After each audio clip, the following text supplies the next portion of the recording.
choice you make next can break everything. This is my story, and if you're ready to hear it, I'll tell you.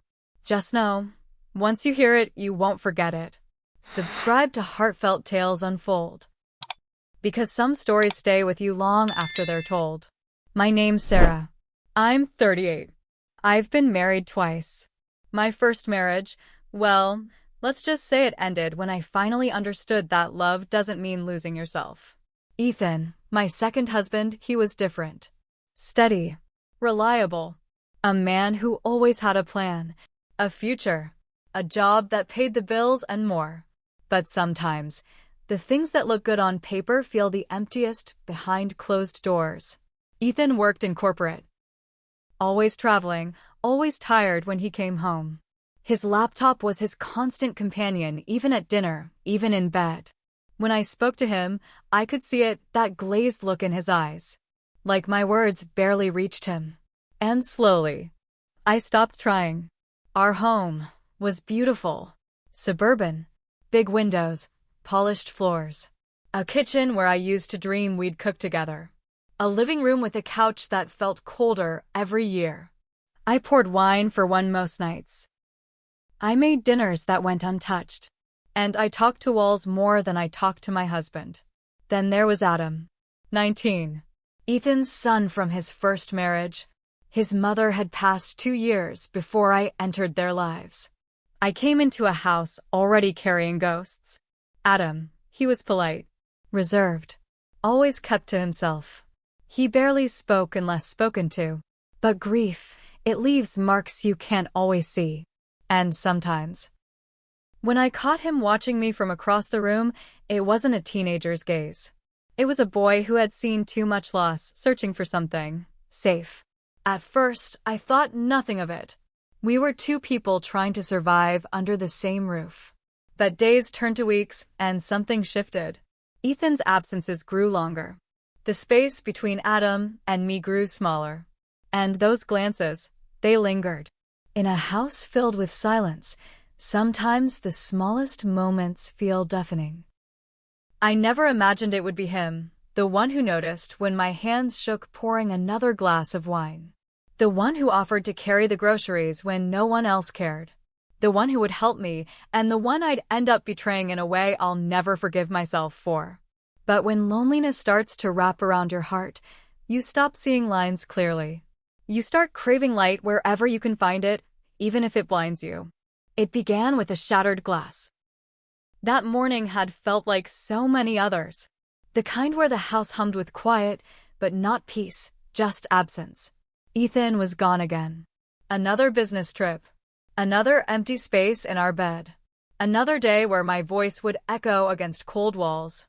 I tried to distract myself the way I always did, little tasks. Cleaning. Rearranging things that didn't need rearranging. Pouring another glass of wine before noon, pretending it didn't mean anything. I reached for the top shelf. The good glasses, the ones we used when we used to host dinners, when we used to smile. My fingers brushed the stem, but the glass slipped. I heard it before I felt it, the sharp crash, the sudden sting. Shards everywhere. A thin red line blooming across my palm. I froze. For a moment, I just stood there, staring at the mess. The floor glittered with tiny knives. My heart thudded against my ribs, and I realized I was alone. I started to shake. Out of shock, out of exhaustion, maybe out of something deeper. Then, footsteps. Fast, deliberate. Not Ethan's. Adam's. He came in, eyes wide, taking it all in at once. No words wasted. He crossed the room in 2 strides and took my wrist, gentle but firm. "Sit," he said, voice lower, steadier than I'd ever heard it. "I'll clean it." And I let him. I sat down on the kitchen stool like a child, my breath shallow, watching him move. He fetched a cloth, wrapped it carefully around my palm. His hands were warm, too warm. His touch too careful.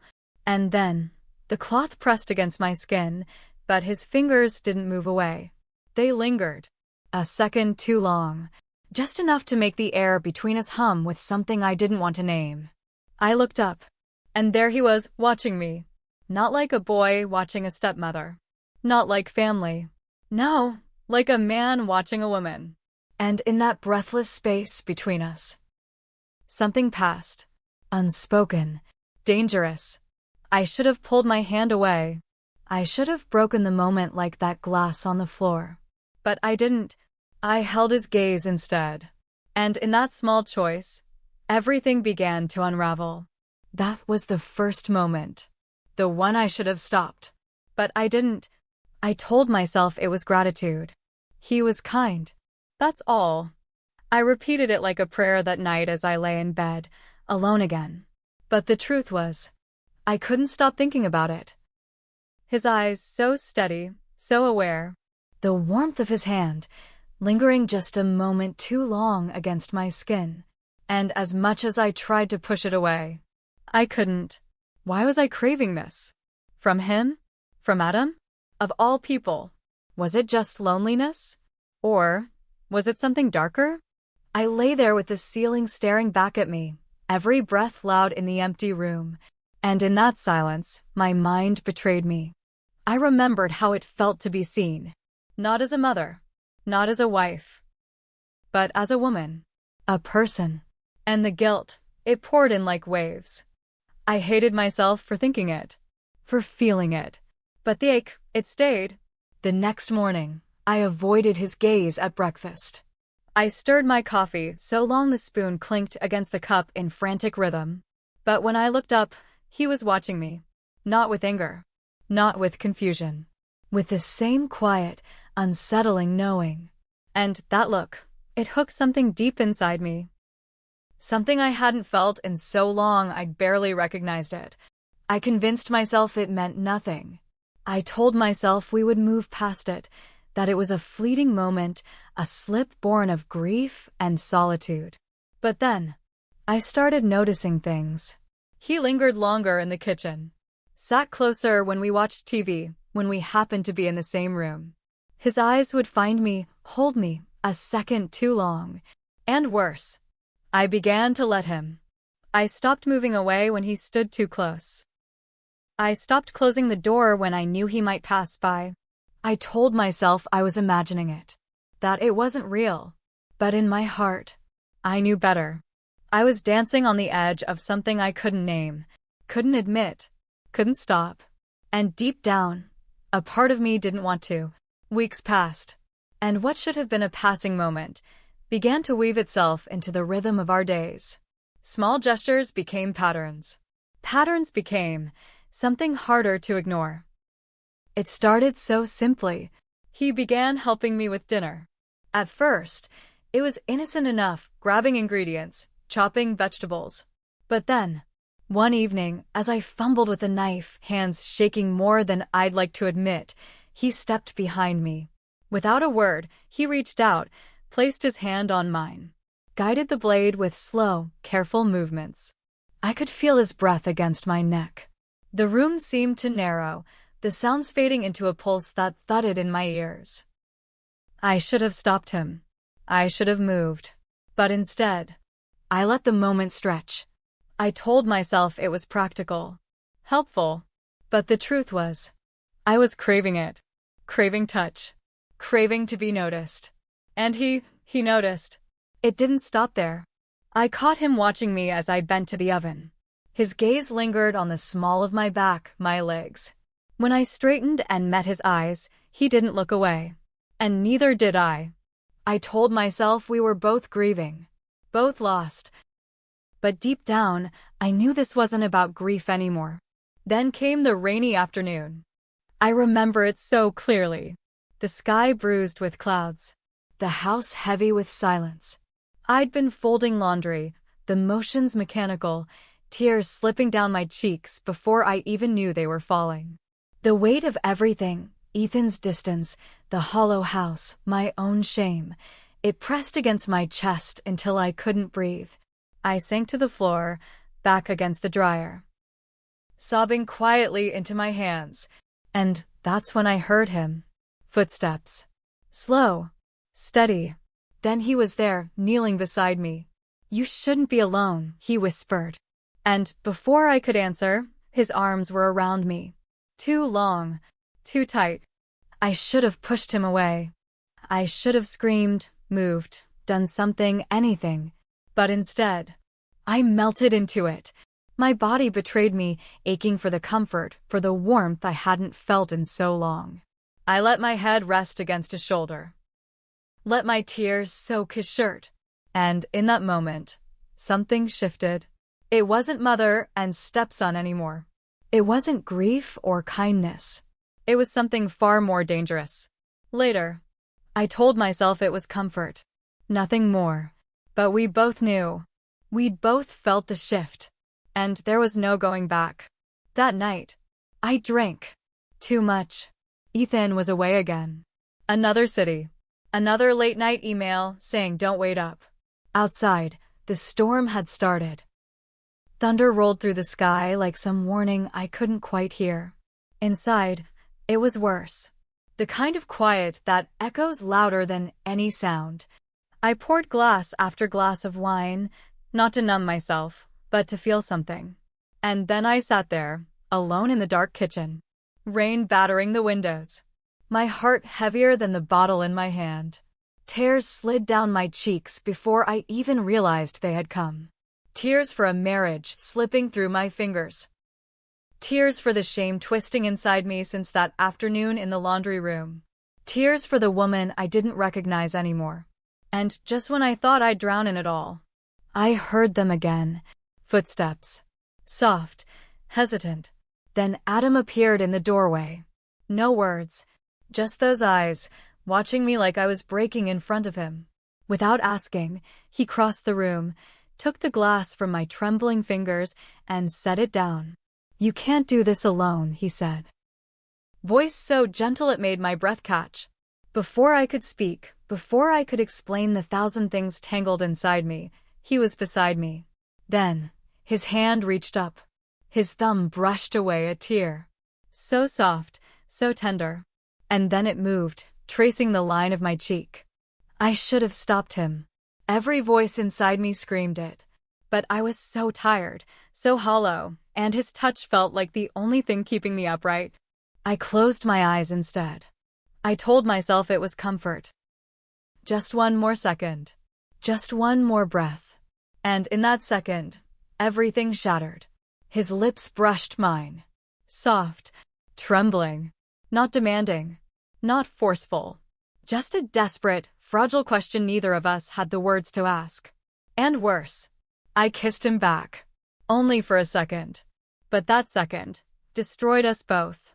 When I opened my eyes, he was pale, frozen.